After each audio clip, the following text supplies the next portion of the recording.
Pak, bagaimana kabarnya? Alhamdulillah. Alhamdulillah ya Pak, semoga senantiasa diberi kesehatan dan bisa aktif gitu melakukan aktivitas sehari-hari. Bagaimana Pak kesibukan akhir-akhir ini? Kesibukannya luar biasa kan kalau di kecamatan berbeda dengan dinas. Kalau sekarang kita lagi concern di penyesuaian RPJM. Baik Bapak, mungkin langsung saja ke inti perbincangan kita pada hari ini, yaitu mengenai isu atau kondisi kesehatan masyarakat di Kecamatan Manonjaya. Itu bagaimana sih Pak kondisi kesehatan masyarakat di wilayah Kecamatan Manonjaya? Secara umum kondisi kesehatan masyarakat bisa dibilang baik secara umum. Apalagi sekarang musimnya kan musim kemarau, jadi belum masuk ke musim pancaroba ketika perpindahan musim.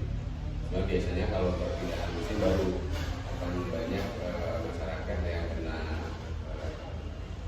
penyakit yang terkait dengan perubahan musim. Kalau sekarang pada dasarnya secara umum masyarakat ya bisa dibilang baik lah. Cuma memang ada beberapa masyarakat yang memiliki penyakit-penyakit tertentu saja.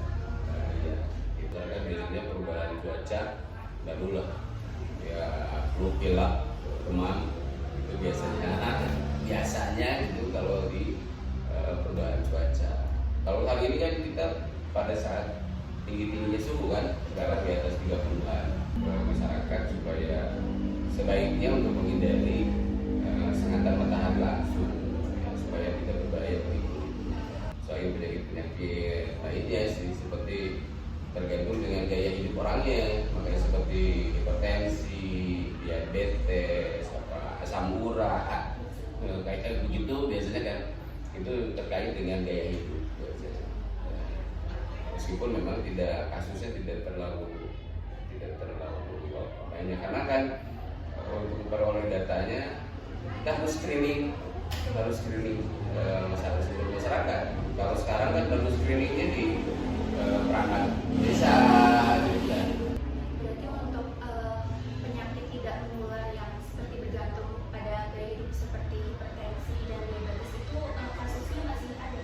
Masih ada, ya masih ada. Kayak hipertensi, diabetes, memang apabila dibandingkan, karena jumlah penduduk kita kan 58 ribuan ya, total penduduk itu 50 ribuan. Jadi kalau kasus diabetes, hipertensi itu ya tidak lebih dari 1.000 tidak kasusnya. Jadi memang sangat, apabila dibandingkan dengan jumlah penduduk ya itu masih sangat kecil, 1.000 per 50.000 per minggu. Untuk masalah penyakit menular itu Pak, seperti tuberkulosis atau DBD, apakah kasusnya di Kecamatan Manonjaya ini termasuk tinggi atau bagaimana? Di kita sih kalau melihat jumlah kasusnya tidak terbilang tinggi, kita rendah ya, rendah karena kasusnya juga tidak banyak.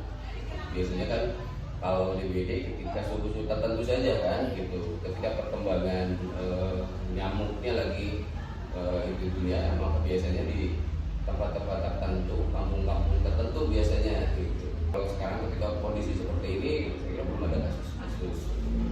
Baik, mungkin untuk terkait ini Pak, kesehatan ibu dan anak, apakah ada kasus stunting atau ibu kayak atau kekurangan energi kronis?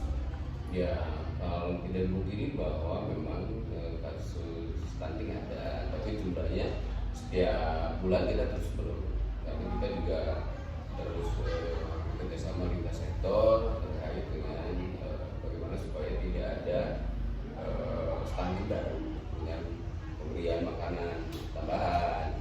Kemudian kita lakukan sosialisasi kepada, karena kan kalau stunting itu bisa dicegahnya juga baik ketika ibu hamil atau sebetulnya sebelum nikah, pranikah pasangan. Jadi kita lakukan sosialisasinya kerjasama lintas sektor supaya kerjasama kita sosialisasi bagaimana mereka bisa memahami gitu, supaya betul-betul ketika mereka hamil apa saja asupan gizi yang harus mereka perhatikan ketika mereka hamil, sehingga nanti begitu lahir anaknya tidak potensial untuk menjadi stunting. Berarti untuk dalam satu terakhir itu untuk masalah kesehatan ibu seperti stunting itu kasusnya itu menurun, Pak? Menurun ya, menurun. Angkanya terus menurun secara signifikan sebetulnya setiap bulan. Karena kan kalau untuk kasus stunting kita evaluasinya per minggu, ya per minggu kita lakukan untuk segera diambil langkah-langkah. Gitu. Melanjutkan yang tadi gitu, Pak, yang terkait program-program untuk penanganan stunting atau masalah kesehatan ibu dan anak itu seperti apa, Pak? Ya misalnya bantuan pemberian makanan tambahan itu kepada yang penting sosialisasi lah kepada masyarakat, karena misalkan gini kita kasih tambahan susu atau makanan, kadang-kadang yang minumnya kakaknya gitu kan atau siapanya gitu.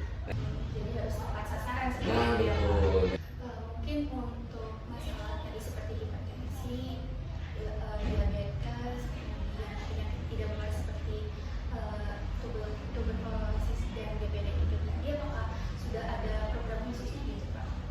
Iya betul. Kalau itu kan dia dilakukan oleh puskesmas ya.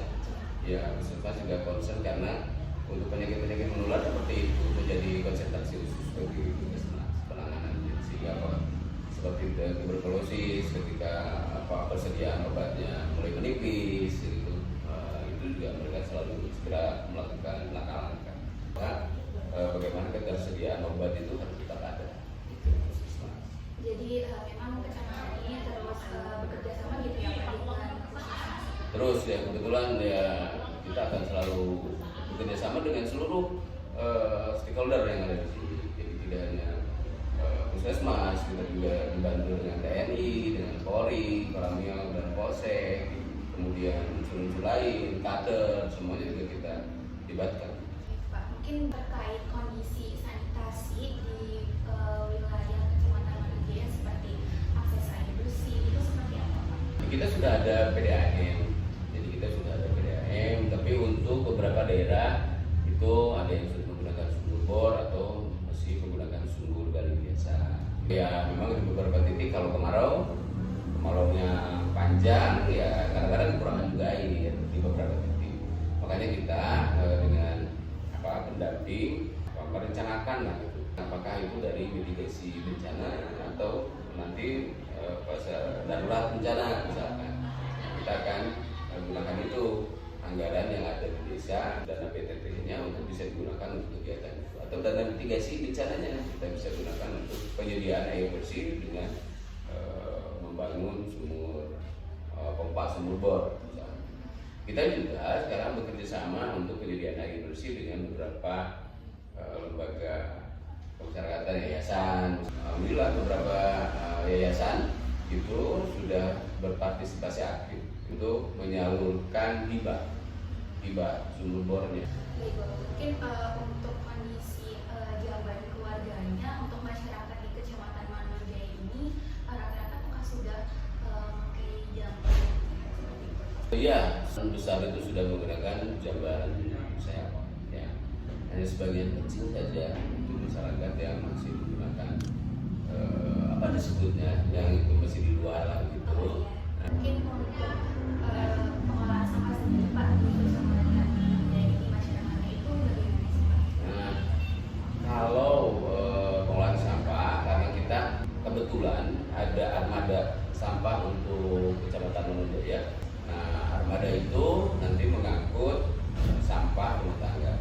Biasanya mereka menyimpan dulu sampahnya di rumah. Setelah dipilah, ada yang memang bila layak jual atau tidak. Nanti sampah itunya begitu datang truk armada, maka itu baru ke pinggirkan. Cuma masalah juga kadang-kadang karena truk sampah itu kan armadanya hanya satu.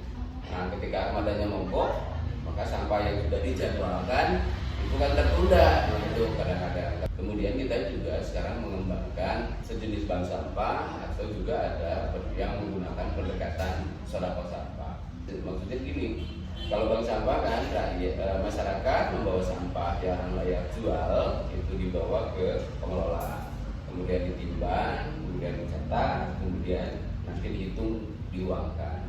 Nah kalau sedekah sampah di kita juga ada. Jadi masyarakat itu mengumpulkan sampahnya di karung yang sudah disediakan oleh pengelola, kemudian nanti pengelola yang mengambil keliling. Kalau bank sampah itu masyarakat menerima profit, tapi kalau sedekah sampah masyarakat menerima benefit. Benefitnya berupa misalkan penerangan jalan lingkungan di KRT-nya. Jadi masyarakat tidak menerima begitu store sampahnya menerima cash kan, ya gitu. Jadi mereka menerima tidak profit tapi benefit. Kita sudah mengembangkan di beberapa desa, di desa Kamulian atau di desa Mangjaya itu beberapa, dan pengelolaan sampah itu sudah direplikasi untuk satu KRT-an direplikasi dengan KRT lainnya, meski memang belum bisa menyeluruh. Sangat menarik sekali tadi Pak pembahasan mengenai ada bank sampah dan sodako sampah. Untuk pelaksanaannya sendiri bagaimana sih Pak antusiasme masyarakat terkait adanya bank sampah sama sodako sampah tadi Pak? Sebetulnya kalau mereka sudah terbiasa di awal aja lah mereka agak-agak itu, tapi kalau sudah terbiasa dengan baik bank sampah maupun sodako sampah, mereka sebetulnya sangat enjoy aja. Mengapa hanya layak sampah layak jual? Karena di kita belum memiliki alat untuk pengolahan sampah organiknya. Kalau nanti sudah ada pengolahan sampah organik, nanti mungkin mereka sudah sodako sampah itu atau bank sampah itu sudah bisa dengan. Tapi kalau kamu lihat dengan organiknya sudah mereka, sehingga untuk maaf yang namanya popok itu sudah jadi media tanam, itu sudah jadi media tanam. Nah kebetulan di sini ada lahan itu sekarang sedang dikelola oleh Kementerian Tani yang kedepannya juga akan menjadi tempat pengolahan sampah organik. Jadi nanti kalau sampah yang layak jualnya kita harap kerjasama dengan BUMDes. Kalau sampah organiknya kita mudah-mudahan bisa dibuatkan untuk pupuk dan turunannya lah. Nah untuk pengelolaan sampah anorganiknya sendiri yang dihasilkan dari bank sampah ataupun sodako sampah itu dikelolanya bagaimana? Ya kalau dengan BUMDes kita pakai dia jual juga. Cuma memang ada kemarin kita sudah juga ngobrol dengan beberapa penggiat untuk bagaimana dari sampah yang bisa dibuatkan untuk sebagai kerajinan. Jadi kemarin sudah ada yang bikin dari tas dari bekas kopi, bungkus kopi, atau buat tikar dari itu. Karena memang sampah menjadi salah satu problem tersendiri yang harus mendapat perhatian khusus. Karena sampah kalau tidak ditangani itu akan menjadi sumber penyakit juga. Untuk tantangan atau kendala yang dihadapi selama mungkin program bank sampah itu sendiri atau sodako sampah itu bagaimana? Sebetulnya sampah itu sesuatu yang tidak memiliki nilai. Nah untuk meyakinkan mereka bagaimana bahwa sampah bisa jadi berkah itu atau sampah bisa jadi rupiah, nah itulah yang mungkin butuh edukasi contoh. Jadi edukasi tidak hanya sosialisasi berupa paparan saja, tapi harus ada bentuk contohnya lah gitu. Karena kita bikin sejenis pilot project lah sejenis itu untuk KRT-an kita bikin untuk pengelolaan sampahnya. Yang paling berat adalah bagaimana merubah perilaku habitnya itu yang susah, breaking the habitnya yang susah. Bagaimana merubah perilaku mereka supaya ya berubah sedikit lah tidak ada. Mungkin untuk tantangan atau kendala sendiri itu masih berpaku pada masyarakat ya Pak? Ya sebetulnya itu masyarakat masih butuh edukasi. Baik Pak, untuk itu kalau ketersediaan fasilitas pelayanan kesehatan di Kecamatan Mangjaya ini bagaimana? Di kita itu puskesmas ada, kemudian puskesmas kebetulan puskesmasnya DTP dengan inap ya, puskesmas dengan rawat inap. Di Kecamatan Mangjaya juga ada beberapa klinik. Ini di sepanjang jalan ini saja isinya tidak kurang dari 3-4 klinik yang juga mengcover, membackup fungsi-fungsi dari puskesmas. Kan fasilitas kesehatan masyarakat sebetulnya sangat dekat. Apalagi kita kalau yang tidak bisa ditangani oleh puskesmas atau klinik itu kan kota rumah sakit terdekat itu hanya berjarak 11 kilo. Berarti untuk akses masyarakat sendiri untuk misalnya nanti memanfaatkan layanan kesehatan itu cukup mudah ya Pak? Sangat mudah. Desa-desa juga sudah memiliki ambulan, ya, atau mobil siaga desa yang bisa digunakan oleh masyarakat, digunakan ketika mereka lagi sakit. Gitu. Di beberapa yayasan juga memiliki ambulan, jadi tinggal mobilan itu rata-rata gratis. Untuk pemanfaatan fasilitas pelayanan kesehatan itu sendiri Pak dari masyarakat itu apakah pemanfaatan dengan baik atau bagaimana Pak? Ya, beberapa masyarakat yang kita temui di sini kadang-kadang hanya pusing sedikit, kurang tidur mungkin gitu, mereka ke puskesmas. Gitu. Kalau melihat antrian banyak yang antri, berarti tingkat kesadaran mereka terhadap kesehatan sendiri itu bagus gitu. Mereka pusing sedikit aja udah puskesmas. Mereka sudah care pada dirinya. Mungkin menyambungkan yang tadi Pak, sempat Bapak membahas juga tentang kerjasama lintas sektor gitu. Bagaimana sih Pak upaya kerjasama lintas sektor dalam pelaksanaan program-program kesehatan gitu Pak, baik di bidang ekonomi, pendidikan, sosial. Ya, karena kan pembangunan itu tidak bisa diselenggarakan oleh pemerintah. Jadi paradigma penyelenggaraan atau pelayanan kesehatan, pendidikan atau apapun itu kan sekarang sudah multi helix lah gitu ya. Masyarakat harus dilibatkan, baik itu masyarakat, baik itu pengusaha, baik itu perguruan tinggi gitu. Itu harus memang dimaksimalkan. Dan salah satunya kita pada saat ini dengan yayasan yang sudah kita komunikasi, yayasan menggunakan CSR dari perusahaan-perusahaan besar itu mereka serap, kemudian mereka lakukan untuk misalkan di tanah massal, pendidikan apa begitu. Nah itu yang kita dorong juga sehingga jadi kita berusaha untuk berkomunikasi dengan setiap elemen masyarakat. Masyarakat diharapkan untuk bisa menjaga kesehatan pribadi dengan menjaga kesehatan lingkungannya, menjaga kehidupan anggota keluarganya untuk hidup lebih sehat dengan pemilihan makanan yang lebih sehat, menggunakan cara hidup juga yang lebih sehat, sehingga hari ini jauh lebih baik dari kemarin dan hari besok juga harus lebih baik dari hari ini. Wah, sangat benar nih pesan dari Bapak Sekretaris Kecamatan Manojaya. Mungkin untuk masyarakat yang nanti akan menonton video ini boleh gitu untuk diterapkan di kehidupan sehari-hari